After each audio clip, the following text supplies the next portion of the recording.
ሰላምታ።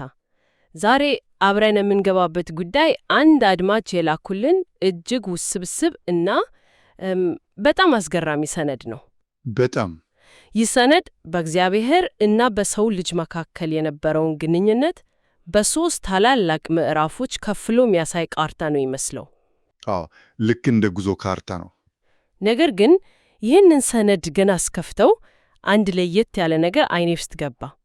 ከዋና ዋና ቃላቱ ጎን ለምሳሌ የምድረ በዳ ቤተ ክርስቲያን ከሚለው ጎን በኮሪያ ቋንቋ ጽሑፍ ተቀምጧል። ኳኛ ኪዮሄ ይላል። ይህ በጣም ያልተለመደ ነው። ማለቴ ይህ ሰነድ ከየት ነው የመጣው? ምንጩን ማወቁ ውይይቱን ለመረዳት ቁልፍ ይመስለኛል። አዎ፣ በጣም ጥሩ ነጥብ ነው ያነሳሽው። ይህንን መጀመሪያ ግልጽ ማድረግ አለብን፣ አለበለዚያ ውይይቱ ግራ ሊያጋባ ይችላል። በትክክል ሰነዱ የተዘጋጀው በደቡብ ኮሪያ ውስጥ ባለ አንድ የተለየ ስነ መለኮታዊ አስተሳሰብ ባለው ማህበረሰብ ነው። ለዚህም ነው ሐሳቦቹ በዚህ መንገድ የተደራጁት። ያው እነሱ ታሪክንና መንፈሳዊ እድገትን እንደ አንድ ወጥ ጉዞ ነው የሚያዩት። ስለዚህ ዛሬ የምንመለከተው ይህንን ልዩ መነጽር ተጠቅመን ነው። ገባኝ። ስለዚህ እንደ አንድ የተለየ የትርጓሜ ማዕከል ነው መረዳት ያለብን። በትክክል ሁሉን አቀፍ ስነ መለኮት አይደለም። ይህንን በአእምሯችን ይዘን የጉዞውን መነሻ ነጥብ ማየት እንችላለን። እጅግ በጣም ጥሩ ማብራሪያ ነው። እሺ እንግዲያው ወደ ካርታው እንግባ። ካርታው የሚጀምረው የመጀመሪያው ቃል ኪዳን ከሚለው ነው። ሰነዱ እንደሚለው ይህ በሕግ ላይ የተመሰረተና በመላእክት በኩል የተሰጠ ነው ይላል። ይህ በመላእክት በኩል የሚለው ለምን አስፈላጊ ሆነ? ይህ ነጥብ የጠቅላላውን ግንኙነት ባህሪን የሚወስን ነው። እንዴት? ሰነዱ የግንኙነቱን ሰንሰለት ሲያስቀምጥ እግዚአብሔር፣ ከዚያ መልአክ፣ ከዚያ ሙሴ፣ ከዚያ ሕዝብ ይላል። ዋው! በጣም ረጅም ሰንሰለት ነው። በእግዚአብሔርና በተራው ሕዝብ መካከል ሦስት መካከለኛ አካላት ነበሩ ማለት ነው። ይህ ደግሞ ርቀት ይፈጥራል። በትክክል ርቀትን ይፈጥራል። ግንኙነቱ ቀጥተኛ ሳይሆን ተቋማዊና መዋቅራዊ ነበር። ልክ እንደ አንድ ትልቅ ድርጅት ማለት ነው። ልክ እንደዛ። ዋና ሥራ አስፈጻሚው መልእክቱን ለሰራተኞች በየደረጃው እንደሚያስተላልፈው ማለት ነው። መልእክቱ ይደርሳል፣ ግን የግል ቅርበት የለውም። እና የዚህ ቃል ኪዳን መሰረትም ሕግ ነበር። አድርግ አታድርግ የሚሉ ትእዛዛት። ቆይ እዚህ ላይ አንድ ግራ የሚያጋባ ነገር አለ። ሰነዱ የዚህ ሕግ ዋና ዓላማ ኃጢአትን ማሳየት እና ኩነኔን ማምጣት ነበር ይላል። ይህንን ስሰማው ማለቴ እግዚአብሔር ሰዎችን ለማጥመድ ወይም እንዲወድቁ ለማድረግ እያደረገው ይመስላል። በመጀመሪያው እይታ እንደዛ ሊያስመስል ይችላል። ይኸው ልትጠብቁት የማትችሉት ሕግ እንግዲህ ጥፋተኝነታችሁን ወቁ የሚል አይነት መልእክት ያለው ይመስላል። ሰነዱ ይህንን እንዴት ነው የሚያበራራው? በጣም ወሳኝ ጥያቄ። ሰነዱ ይህንን የሚያየው እንደ ማጥመጃ ሳይሆን እንደ ምርመራ መሳሪያ ነው። እንደ ምርመራ መሳሪያ? አዎ። ልክ አንድ ዶክተር ኤክስሬይ ተጠቅሞ በአይን ማይታየውን ስብራት እንደሚያሳይ ማለት ነው። ኤክስሬዩ ስብራቱን አላመጣውም፣ ነገር ግን መኖሩን አሳወቀ። ያለ ምርመራው ግን ህመሙ ምን እንደሆነ አይታወቅም፣ መድኃኒትም ሊገኝለት አይችልም። ገባኝ። ስለዚህ ሕጉ የችግሩን መኖር የሚያሳይ መስታወት ነበር ማለት ነው። በትክክል ሕጉ የሰው ልጅ በራሱ ፍጹም መሆን እንደማይችል፣ የእግዚአብሔርን የጽድቅ ደረጃ ማሟላት እንደማይችል የሚያሳይ መስታወት ነበር።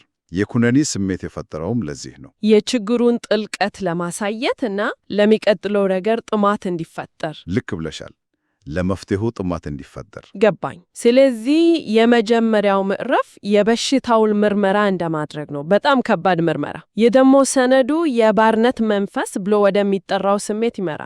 ሰዎች ሕግን የሚጠበቁት ከፍቅር ሳይሆን ቅጣትን ከመፍራት የተነሳ ነበር ማለት። በትክክል። ታዲያ ሰነዱ መድኃኒቱን እንዴት ነው የሚያቀርበው? ወደ አዲሱ ቃል ኪዳን ስንሸጋገር ምን አይነት መሰረታዊ ለውጥ ነው የምናየው? መሰረታዊ ለውጥ ብቻ ሳይሆን አብዮታዊ ለውጥ ነው። የግንኙነቱ ሰንሰለት ሙሉ በሙሉ ይቀየራል። ሙሉ በሙሉ? አዎ።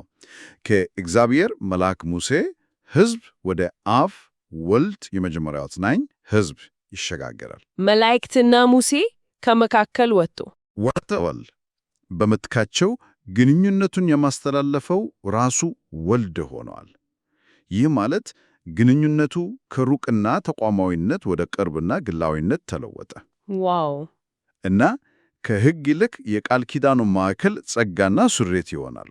ይህ ማለት ምን ማድረግ አለበት ከሚለው ጥያቄ ወደ ምን ተደርጎልሃል ወደሚለው መልስ መሸጋገር ነው። በትክክል ፍጹም እንደዛ ነው። ይህ እኮ በጣም ትልቅ ነገር ነው። ሰነዱን የሚለው ነገር የሰው ልጅ ከእግዚአብሔር ጋር ያለው ግንኙነት መመሪያ መጽሐፍ ከሆኑ ወጥቶ ወደ ግላዊ ግንኙነት ተቀየረ ማለት ነው። አዎ።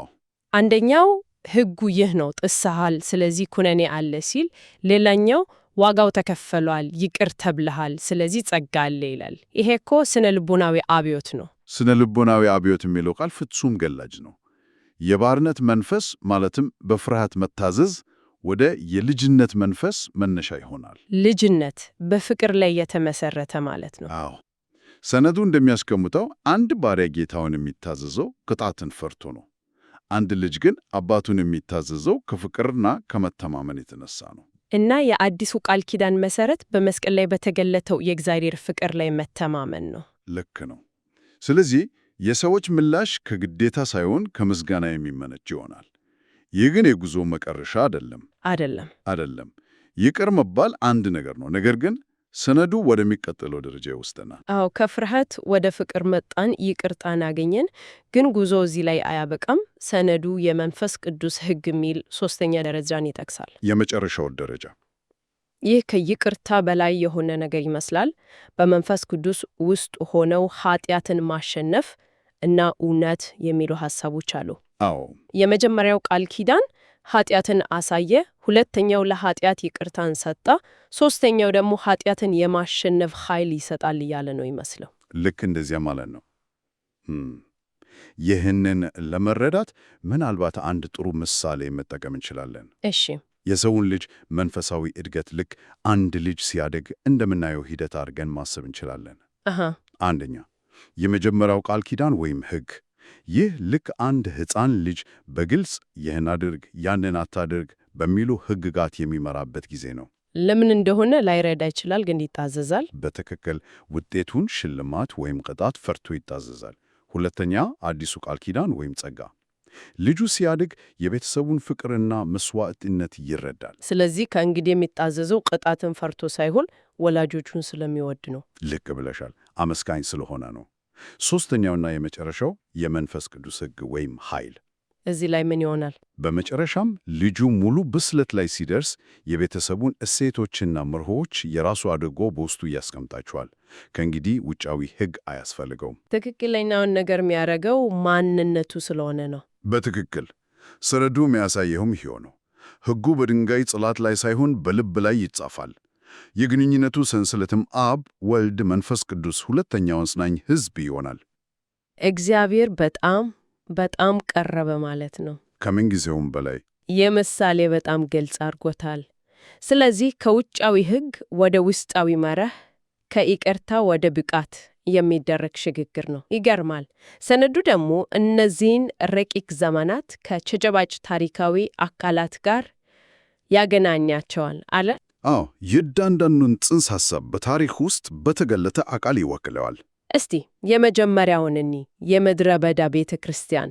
የምድረ በዳ ቤተ ክርስቲያን ወይም ኳኛ ኪውሄ በቀጥታ ከመጀመሪያው ቃል ኪዳን ጋር የተገናኘ ነው። ይህም ያመለክተው ከሙሴ ጋር በሲና ምድረ በዳ የነበረውን የእስራኤልን ሕዝብ ነው። በትክክል ሰነዱ ይህችን ቤተ ክርስቲያን ወልድን የምትወልድ ብሎ ይገልጻታል። ምን ማለት ነው?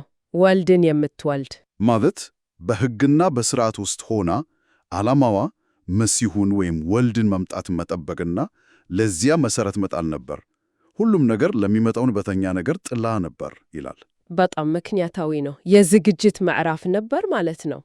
ቀጥሎ ያለው የወልድ ቤተ መቅደስ ይላል። ይህ ከሕዝብ ወደ አንድ ግለሰብ ያተኮረ ይመስላል። አዎ፣ የወልድ ቤተ መቅደስ ወይም አድልሶንጅን ራሱ ወልድ በምድር ላይ በተመላለሰ ጊዜ የነበረው ሥጋዊ አካሉ ነው። ከድንጋይ ከተሰራ ቤተ መቅደስ ይልቅ ሕያው የሆነ መቅደስ ማለት ነው። ልክ እንደዛ ነው። እርሱ ራሱ የሚንቀሳቀስ ሕያው ቤተ መቅደስ ነበር። እዚህ ላይ ደግሞ አንድ አስደናቂ ትይዩ ምስል እናያለን። እሺ፣ የምድረ በዳ ቤተ ክርስቲያን ወልድን እንደወለደች ሁሉ ወልድም በመስቀሉ ላይ ባፈሰሰው ደም ሙሽራይቱን ማለትም አዲስ ኪዳን ቤተ ክርስቲያንን ይወልዳል ይላል። ዋው! አንዱ ሌላውን እየወለደ የሚቀጥል ታሪካዊ ሰንሰለት ነው። በትክክል። ይሄ በጣም ጥልቅ ሐሳብ ነው። ይሄ ደግሞ ወደ ሶስተኛውና በጣም ውስብስብ ወደሚመስለው ክፍል ያደርሰናል። በደም የተዋጀች ቤተ ክርስቲያን። አዎ። ሰነዱ እዚህ ላይ እንደ የቀሩት ያሸንፉት እና የብረት በትር ስልጣን የሚቀበሉ የሚሉ ከባድ መግለጫዎችን ይጠቀማል።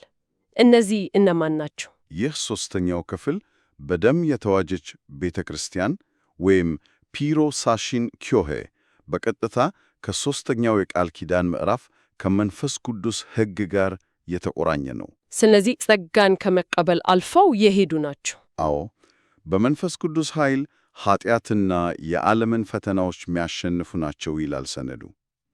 ያሸነፉት የሚለው ቃል ውስጣዊ ኃጢአትን ብቻ ሳይሆን ሰነዱ ሰይጣን ብሎ የሚጠራውን ውጫዊ ተጽዕኖ ጭምር ነው። እሺ፣ የብረት በትር ስልጣን የሚለው ሐሳብስ? ይሄ በጣም ስልጣናዊና ትንሽ አፈሪም ይመስላል። የብረት በትር የሚለው ሐሳብ በቀጥታ ከራእይ መጽሐፍ የተወሰደ ነው። በዚያ አውድ ውስጥ ከክፉ ኃይላት ጋር በሚደረገው የመጨረሻው መንፈሳዊ ትግል ውስጥ ከክርስቶስ ጋር የመግዛት ስልጣንን ያመለከታል። ስለዚህ እነዚህ አሸናፊዎች በታሪክ ፍጻሜ ላይ ገዢዎች ይሆናሉ ያለ ነው። ሰነዱ የሺህ ዓመት መንግሥት ብሎ በሚጠራው ዘመን መንፈሳዊ አስተዳዳሪዎችና ገዢዎች ይሆናሉ። ንቁ ተሳታፊዎች እንጂ ተመልካቾች አይደሉም። ይህ ማለት ከሕግ ተቀባይነት ወደ ጸጋ ተቀባይነት ከዚያም ወደ መንግሥት ተከፋፋይነት የሚደርግ እድገት ነው። ግልጽ ነው። በመጨረሻም ሰነዱ የመቅረዝ ቤተ ክርስቲያን የሚል ሐሳብ ያነሳ። አዎ፣ ይህ በደም ከተዋጀችው ቤተ ክርስቲያን በምን ይለያል? አዲስ ቡድን ነው ወይስ የዚያው አካል? ጥሩ ጥያቄ ነው። የመቅረዝ ቤተ ክርስቲያን ወይም ቾቴጊዌ አዲስ ቡድን አይደለም። ይልቁንም በደም ከተዋጀችው ቤተ ክርስቲያን መካከል በተለይ በታሪክ የመጨረሻው ምዕራፍ ላይ ለልዩ ተልእኮ የምትገለጥ የዚያ ቡድን ቁንጮ አካል ነች። ልክ በሰራዊት ውስጥ ልዩ ኮማንዶ ኃይል እንደሚኖረው ማለት ነው። በትክክል ጥሩ ምሳሌ ነው። ሰነዱ የችን ቤተ ክርስቲያን የሁለቱ ምስክሮች ቤተ ክርስቲያን እንደሆነች ይጠቁማል። ይህም ከራእይ መጽሐፍ የተወሰደ ሐሳብ ነው። የመጨረሻዎቹ ምስክሮች? አዎ፣ በታሪክ መጨረሻ ላይ እውነትን የሚመሰክሩና ከተቃዋሚ ኃይል ጋር በቀጥታ የሚጋፈጡ።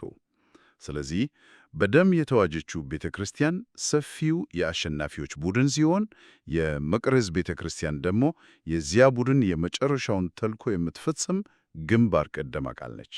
በጣም አስገራሚ የሐሳብ ፍሰት ነው። ከሕግና ከኩነኔ ተረስቶ በጸጋና በስሬት አልፎ በመጨረሻም ኃጢአትን በማሸነፍና በታሪክ ውስጥ ንቁ ምስክር በመሆን የሚጠናቀቅ ጉዞን ያሳየው። አዎ፣ እያንዳንዱ ደረጃ ለቀጣዩ መሠረት ይጥላል። ከፍርሃት ወደ ፍቅር፣ ከውጫዊ ሕግ ወደ ውስጣዊ መለወጥ፣ ከግዴታ ወደ ንቁ ተሳትፎ የሚደረግ ጉዞ ነው። ይህ ሰነድ በእርግጥም አንድ ትልቅ ታሪክ ነው የሚተርክልን። በትክክል ሰነዱ የሚያሳየው ስነ መለኮታዊ እድገት ብቻ ሳይሆን የግንኙነት ጥልቀት ነው።